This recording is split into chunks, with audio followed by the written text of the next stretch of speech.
Tout de suite, magazine.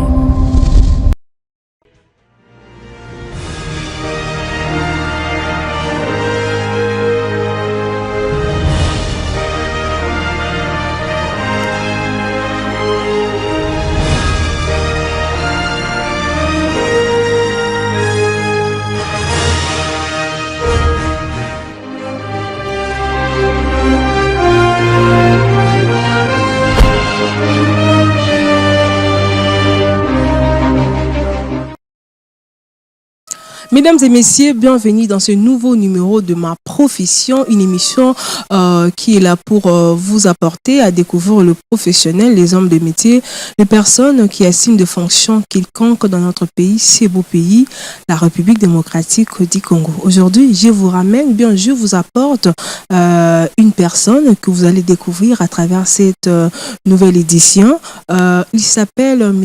Isaac Yokumo. Il est artiste en art visuel. Avec lui, d'abord, je vous salue, Monsieur Isaac. Bonjour à vous, Hélène Diamona. Vous allez bien? Oui, ça va très bien. En tout cas, je suis très ravie de vous recevoir. Merci beaucoup. Aujourd'hui, c'est la première fois de recevoir dans ce plateau un artiste et artiste visuel, s'il faut bien préciser. On va parler avec vous sur ces thèmes qui s'intitulent art visuel, la touche particulière de Yokumo. Ça va? Ça va. Je vous présente d'abord comme un jeune entrepreneur, aussi artiste, mais vous êtes plus basé dans l'art visuel. Il y a autre chose à rajouter par rapport à ta présentation que je n'ai pas pu énumérer pendant ma présentation? Non, dans les arts visuels, vous dites déjà presque tout parce que je suis polymorphe, donc pluridisciplinaire. Okay. Dans les arts visuels, il y en a d'autres disciplines à l'intérieur, les graphismes, la vidéo, la photographie, la peinture, la sculpture. Donc, je suis un peu pluridisciplinaire, ça. Donc, tout ça, vous faites ça. Donc, tu es artiste, mais pluridisciplinaire. Pluridisciplinaire, oui. Bon, pour commencer, on veut savoir, parce que vous êtes artiste, on veut avoir une idée générale par rapport à ce que tu fais. Quand on parle de l'art visuel, on fait allusion à quoi? C'est comment est-ce que vous définissez l'art visuel?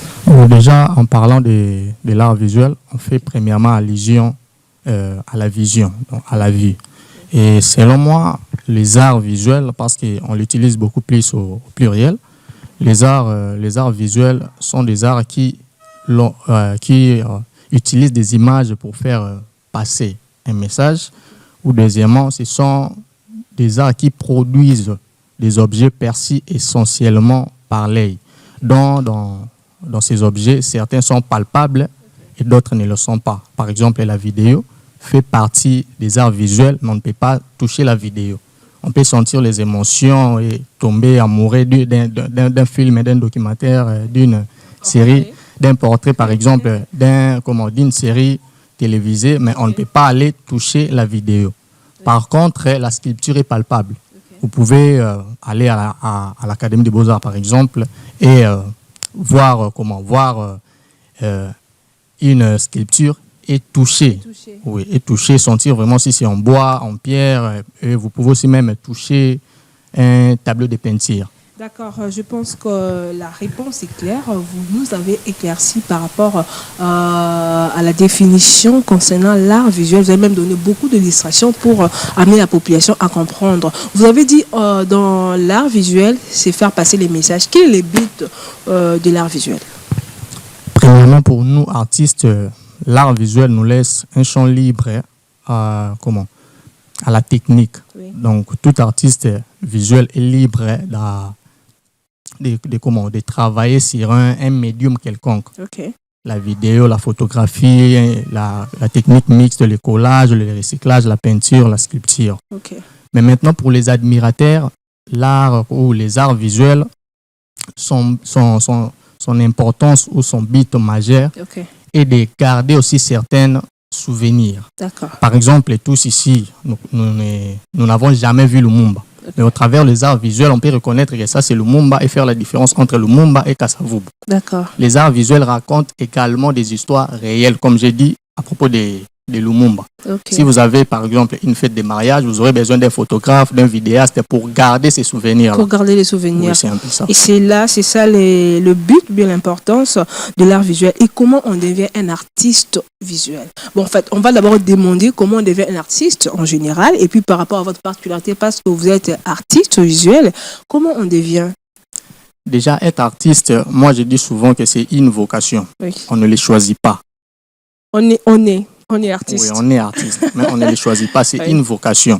Et dans cette vocation, vous devez faire de cette vocation maintenant votre passion D'accord. avant de devenir un artiste professionnel. Oui. Et pour certains, ils intègrent les instituts professionnels en art, et pour d'autres, ils intègrent comment, les ateliers, et d'autres suivent des formations sur les réseaux YouTube, Facebook, Instagram, ça dépend. Ok. Mais il suffit juste d'être patient et d'être sacrificateur, donc de se sacrifier aussi. Parfois, vous avez des besoins à faire, mais vous devez acheter aussi des papiers, vous devez acheter des crayons, vous devez acheter votre appareil photo. Donc, ça demande vraiment de la patience, de la persévérance et surtout aussi avoir la foi. Ok. Et ça prend vraiment du temps. Et, vous avez dit chacun a sa façon de devenir un artiste. D'autres choisissent l'université, d'autres suivent des formations, d'autres suivent des modèles. Mais comment est-ce que Isaac Yokomo est devenu artiste visuel? Moi, personnellement, j'ai commencé à... Bon, je suis déjà un passionné de l'art en général. Oui. Le cinéma, la série télévisée, ainsi de suite. D'accord. Personnellement, j'ai commencé à dessiner à l'âge de 7 ans, entre 7 et 8 ans. Ok. Avec un grand frère, on avait l'habitude de recopier les bandes dessinées de Mickey. Et pour revendre ça aussi. Donc Ok. j'avais entre 7 et 8 ans. Et au fil des temps, cette passion croissait en moi. Ok. Au fil des temps, je prenais vraiment de l'envie de travailler. Je pouvais prendre toute une journée sans revoir mes notes. Ok. Mais je ne pouvais pas passer une journée sans dessiner. Hmm. Je ne manquais pas un crayon, un stylo et des papiers duplicataires avec Donc c'est moi. lié à votre enfance. Oui, c'est lié à mon enfance. Et vous avez poursuivi des études, Oui. des formations pour enrichir votre connaissance. Oui, oui. Et c'était où? À l'Institut des Beaux-Arts avant, et après, j'ai intégré le Collège des Beaux-Arts. Ok. Isaac Yokomo, je pense que j'ai prononcé bien les Oui, noms. c'est ça, Aujourd'hui, je n'ai pas renversé.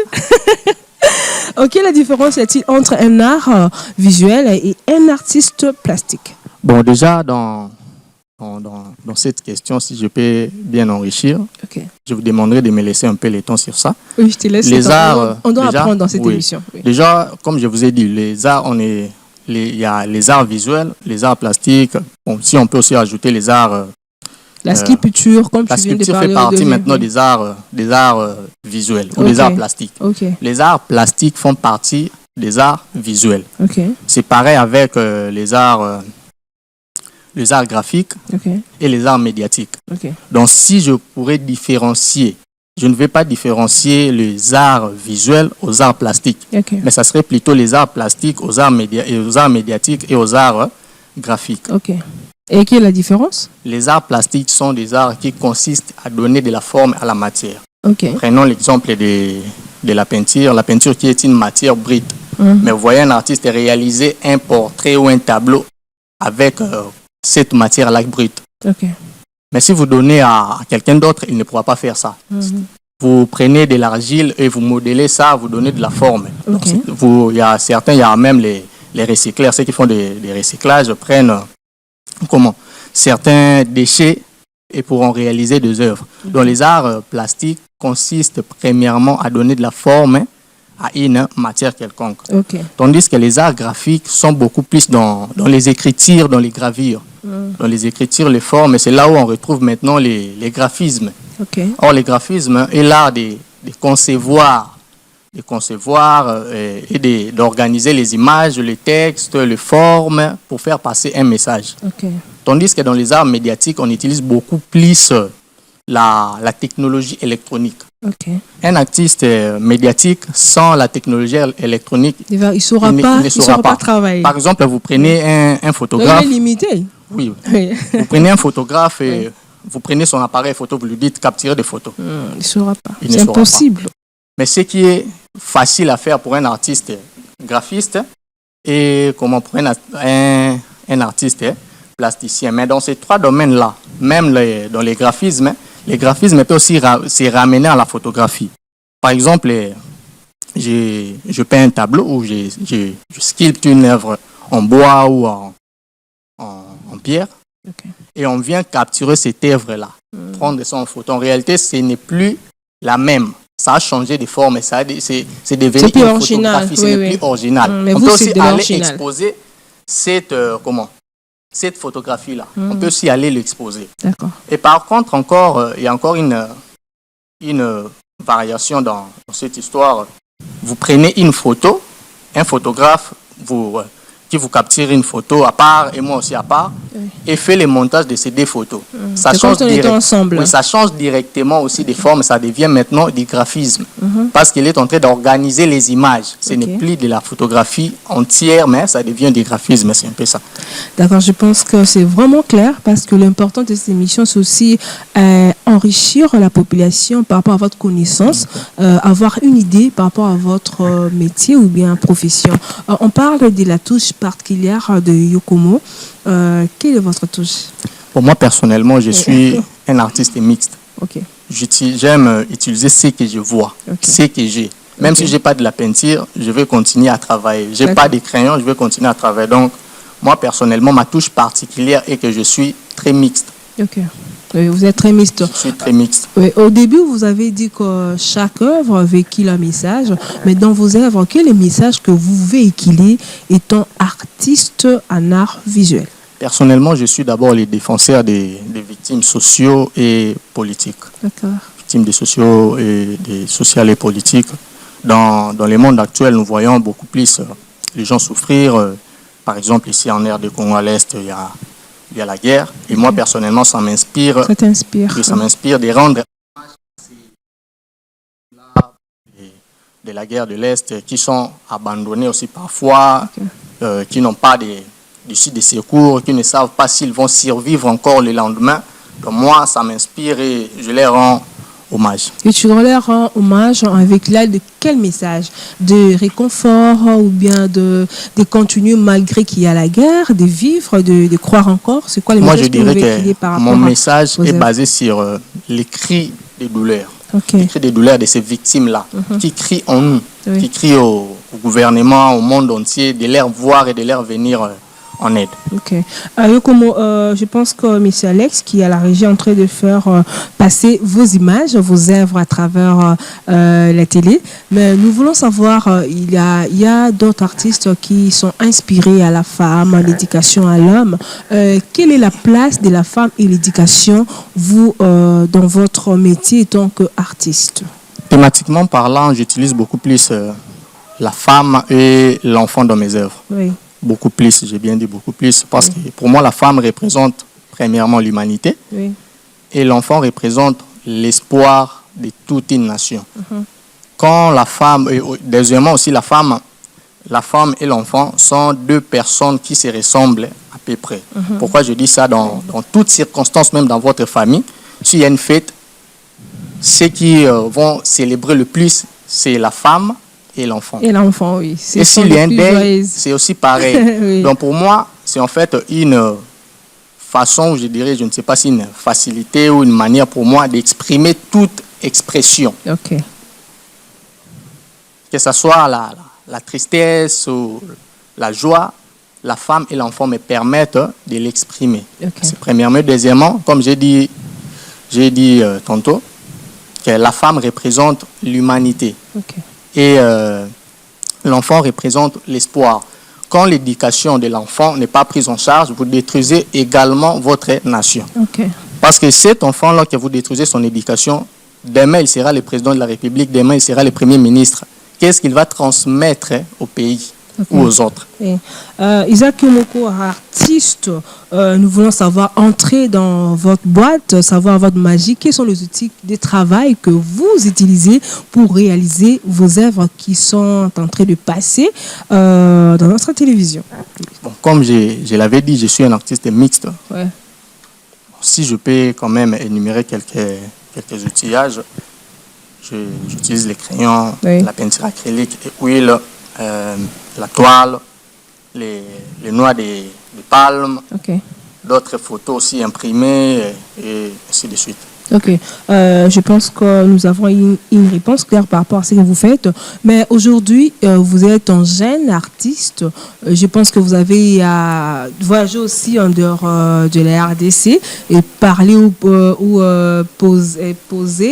poster ou bien exposer vos œuvres, c'est ça le terme. Hein?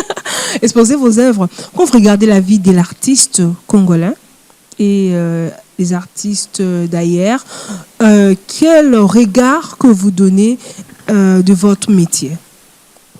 Bon, ici, dans mon pays, la RDC, le métier d'art n'est pas vraiment considéré comme dans d'autres pays. Oui. Pour ne pas énumérer seulement notre métier dans les arts visuels, bon, je dirais la culture en général.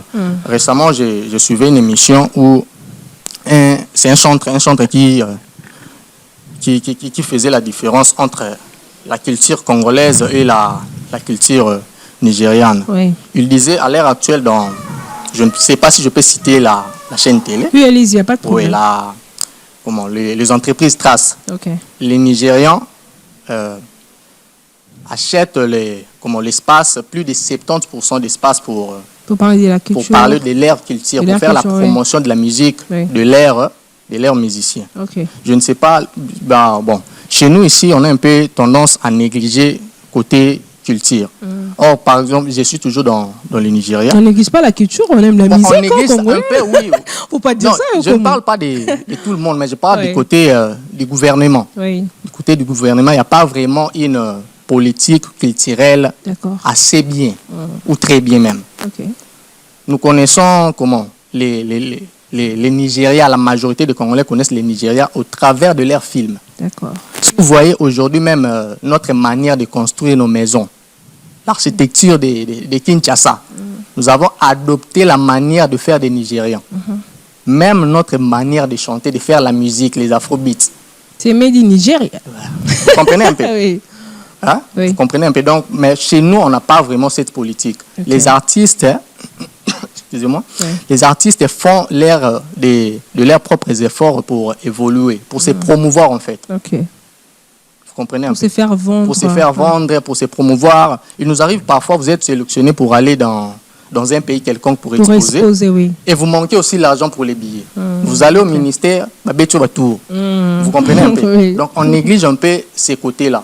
Okay. On oublie la culture vend l'image du pays. Okay. Je vais donner encore un exemple du jeu de la francophonie. Okay. Vous voyez un peu l'image là, comment est-ce que ce jeu, le 9e jeu de la francophonie avait vendu l'image du pays en dehors de certains pays. Okay. Vous comprenez? Oui. Nous, dans ces pays, on se base beaucoup plus sur notre sous-sol.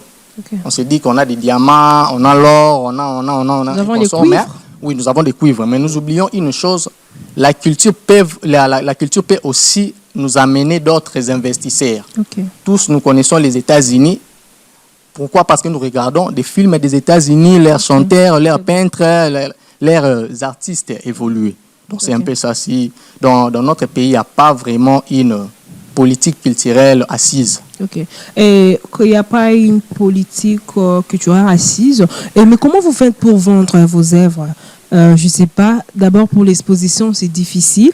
Et qui vous achète? Parce que c'est un travail mérite un salaire. Et comment vous faites pour survivre étant que jeune? Déjà, comme j'avais dit tantôt, être artiste doit d'abord être vraiment une passion. Donc, vous allez manger la passion, Isaac, ne me dis pas ça. Bon, je rajoute, doit d'abord être une passion. Pourquoi? Oui. Parce que si vous comptez toujours à la vente, oui. D'abord, premièrement, la vente vient après. Vous devez d'abord commencer à travailler, avoir d'autres contacts aussi avec des galeristes et des collectionneurs. C'est en ces moments-là que vous allez commencer à vendre. D'accord. Dans ces pays, ce qui est vrai, et que c'est vraiment difficile pour qu'un Congolais puisse acheter une œuvre. C'est dit à quoi? Mais on écoute de la musique, on n'a pas cette... Bon, parlons même de la musique. Oui. Qui stream la musique de Ferré? Streamer, c'est-à-dire acheter ça en ligne. Oui. Nous allons tous sur YouTube, nous téléchargeons. Vous comprenez? Oui. Il y a presque personne qui achète la musique de Ferré, par exemple. Vous comprenez un peu? Oui. et demandez-vous maintenant comment faire gagner de l'argent. S'il y a presque personne, la majorité, je dirais même à 90% des Congolais, n'achètent pas ni la musique, ni les séries télévisées, ni les cinémas, ni la peinture, ni la sculpture, la majorité. Et pour nous encore, c'est plus dur. Pourquoi? Vous verrez un sculpteur sculpter un masque. C'est du fétichisme en tout cas. Voilà. C'est de la Et puis avec sorcellerie. vos looks, ici vous laissez les cheveux. C'est de la sorcellerie, vous allez mettre ça. Oui, ok. Vous comprenez un peu. Oui. C'est parce qu'on n'a pas vraiment été éduqué aussi, même à l'école. Très bien. Même à l'école aussi, on ne nous apprend pas l'importance de notre culture en fait. Oui. Et quelles sont vos attentes et tant qu'artiste par rapport à tout ce que vous venez de dire, les difficultés que vous rencontrez? Vous ne vendez pas totalement, mais vous vendez quand même parce que c'est une passion que vous donnez à ça. Mais qu'est-ce que vous souhaitez pour votre travail étant artiste? Ce que je souhaite pour moi et pour tant d'autres tous les artistes, oui.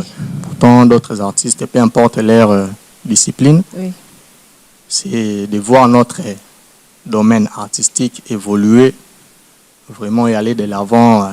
Pourquoi ne pas, bon, je commence avec la musique, pourquoi ne pas être comme plus que même les Nigérians ou les Américains, parce que la RD c'est un pays qui a du potentiel. Il y a trop de talent aussi. Il y a trop de talent, donc des talents naturels. Oui. Donc on n'a pas toujours besoin d'aller étudier dans une école appliquée dans un domaine artistique pour sentir que ce que vous faites là, c'est de l'art. Donc, ce que je souhaite pour nous tous, c'est de bien évoluer, d'aller de l'avant. Et un petit conseil aussi, si je peux donner aux confrères artistes, c'est de ne jamais aussi baisser les bras. Ne jamais abandonner. Jamais abandonner. Et comment joindre Isaac Yokomo pour bénéficier de tes œuvres? Parce qu'en regardant, je pense que les téléspectateurs se disent waouh, c'est fait seulement au Congo. Ouais, c'est fait au Congo. Comment te joindre? Comment bénéficier de tes services? Sur les réseaux sociaux, sur Facebook, Instagram, LinkedIn, Twitter, si vous écrivez Yokomo, KLJ, je vais apparaître. Et pour mon numéro de téléphone, c'est le plus 243 82 61 73 ou 73 pour les plus francophones et 645 à la fin. Vous pouvez répondre? Plus 243 82 61 73 et 645. Yokomo, c'était un plaisir de te recevoir. On est en train de parler sur l'art. Tu m'as dit les arts visuels. Hein? Oui, les arts, les arts visuels. Les arts, là, tu es jaloux, hein? C'est ton métier. Les arts visuels, la touche particulière des Yokomo, je prononce bien? Oui, de Yokomo, vous a parlé de beaucoup de choses. On a vraiment appris par rapport à votre travail.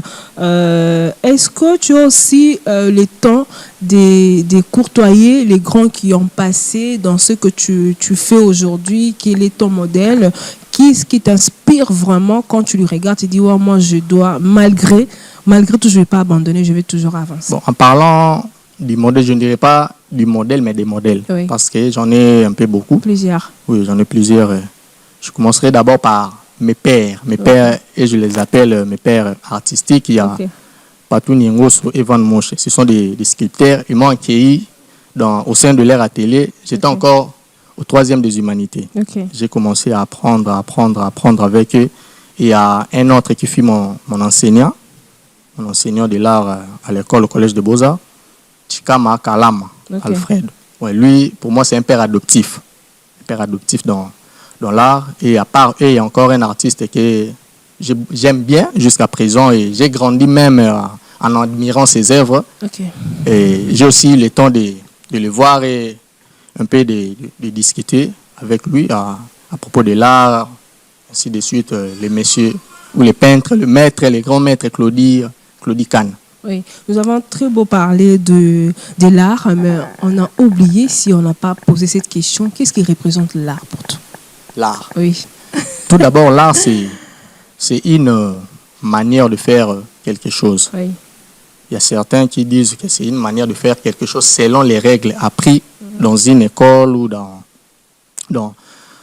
un centre appliqué. Il y a un autre écrivain encore qui a dit que l'art, c'est vous-même. Parce qu'un artiste se vend lui-même, raconte ses propres histoires aussi. Ok. L'art, c'est une manière de créer un monde aussi nouveau. Ok. Une manière de faire entrer d'autres personnes dans votre imagination. Là, c'est ce que tu penses, c'est ce qui représente l'art pour toi. Oui. Oui. Aux jeunes qui te regardent, tu vois, aujourd'hui, pourquoi je te dis ça? Je reçois en tout cas plusieurs personnes qui passent dans mon plateau pour parler de leur métier et profession. La plupart, ce sont des gens qui sont au bureau, tu vois. Tu comprends, non? Qui sont au bureau. Et la famille aussi, des fois, refuse que les enfants puissent faire ce qu'elles veulent. Ce que les enfants veulent, par exemple, un enfant qui a décroché son examen d'État, il s'est dit, bon, je vais devenir artiste. Mais la famille s'est dit, non, quand tu deviens, tu n'auras pas l'argent, tu ne vas pas être vraiment très, très responsable dans la vie. Vous, étant artiste, quel message que tu pourrais passer à travers cette émission concernant les envies des enfants pour les parents par rapport à ce que l'enfant souhaite de faire dans sa vie? Bon, déjà, ce que je dirais aux parents, c'est de laisser les cœurs de leurs enfants, de leurs enfants libres, la liberté d'expression. Oui. Moi aussi, pour moi également, ce n'était pas facile. Les parents n'avaient pas accepté que je puisse vraiment devenir un artiste. Oui. Et même mon inscription à l'Institut des Beaux-Arts s'est faite 2 semaines après la rentrée des classes. Vous comprenez un peu? Oui. Heureusement que j'étais aussi une tête dure. Oui. J'avais vraiment refusé d'aller à l'école si je n'intégrais pas les Beaux-Arts. Oui. Donc, et aussi aux jeunes artistes, les conseils que je leur donnerais, c'est de s'accrocher très fort surtout. Okay. Et de ne pas abandonner et d'arrêter de prendre de l'argent et d'aller dépenser pour s'acheter des habits au détriment du matériel. Parce que c'est ce que moi, j'ai remarqué actuellement, surtout à l'Académie des Beaux-Arts, quand je fais des tours là-bas. Les jeunes aiment trop apparaître mais qui n'ont pas de matériel. Vous comprenez? Oui. Il y a un grand frère, j'étais encore au 4e des humanités. Okay. Il peignait un tableau près de notre atelier de l'humanité aux Beaux-Arts. Okay. Et il avait des très beaux pinceaux. Okay. Ça peignait tellement bien. Et moi et un autre ami, nous nous sommes rapprochés de lui pour lui demander. Comment il faisait? Oui, c'est quoi pas son comment secret? Il faisait, mais de lui demander qu'il puisse nous donner quelques-uns de ses pinceaux. Okay. Il nous a dit ceci. Je n'oublierai jamais cette phrase. Petit, bino bolingi bilamba trop, mais vous sommes matériel. Vraiment. Vous comprenez? Moi, je même étudié avec un gars. Là, c'est quand j'avais repris mes études universitaires avant d'arrêter. Okay. Il a préféré s'acheter l'iPhone. Si c'était aussi Pro 14, Pro 13, là, je ne sais pas. Mais il faisait la communication visuelle. Il n'avait pas d'ordinateur. Okay. Vous comprenez un peu? Oui. Donc, arrêtez de s'acheter des choses qui ne vous ajoutent rien à votre métier. C'est un peu ça. Oui. C'est un peu ça. Nous sommes à la chaîne nationale de l'éducation. Nous ne pouvons pas finir cette émission sans que vous parliez de l'éducation. Qu'est-ce qui représente, on en parle de l'éducation par rapport à vos œuvres, mais par rapport au sens général, comment tu peux parler de l'éducation? L'éducation, c'est une manière d'apprendre. C'est une manière d'apprendre quelque chose ou de faire apprendre quelque chose à quelqu'un pour qu'à l'avenir, cette personne puisse mieux comprendre ce que vous lui avez appris et le mettre en pratique. Ok. Nous sommes vraiment presque à la fin. Un message universel que tu peux lancer à travers cette émission par rapport à votre passage dans ces beaux cadres que la RTD a mis pour les entrepreneurs, les hommes de métier, professions. Quel serait ton message universel? Bon, je vous dis un grand merci de nous avoir accueillis chez vous, sur Edic TV. Donc, c'est ça. Ok. Tu as autre chose à rajouter? À rajouter, bon, je vous ai apporté un petit cadeau. Ok, je revois. Un petit cadeau qui est juste là et je pense bien que ça va vous plaire. Oui, d'accord. Parce que je suis en face de moi, l'artiste.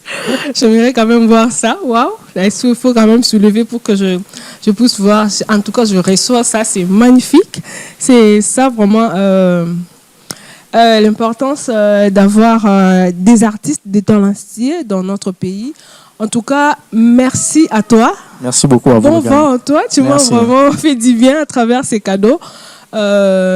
Merci beaucoup. Nous sommes arrivés à la fin de cette émission. Je remercie l'équipe technique de la RTD. Tati, j'aimerais que tu puisses faire signe depuis longtemps, mais tu n'as pas fait signe, donc je n'ai pas les choix. Il faut que je puisse conclure l'émission. Merci à l'équipe technique. Merci à tous ces gens-là qui n'hésitent jamais de m'appeler. En tout cas, j'ai dédié cette belle émission au lieutenant Bazouri, fraternel. Il n'hésite jamais de m'appeler quand mon émission passe. En tout cas, je vous aime beaucoup. Merci aussi au président Albert Kabea de l'ONG d'Inadevo. En tout cas, le plateau est là pour vous. À tous les téléspectateurs, je vous aime beaucoup. Prenez rendez-vous pour un autre numéro. Laissez vos commentaires sur la chaîne YouTube. Vous n'avez pas suivi, regardez-nous sur la chaîne YouTube, Ma Profession. On se retrouve très prochainement, mais à très très bientôt. Merci.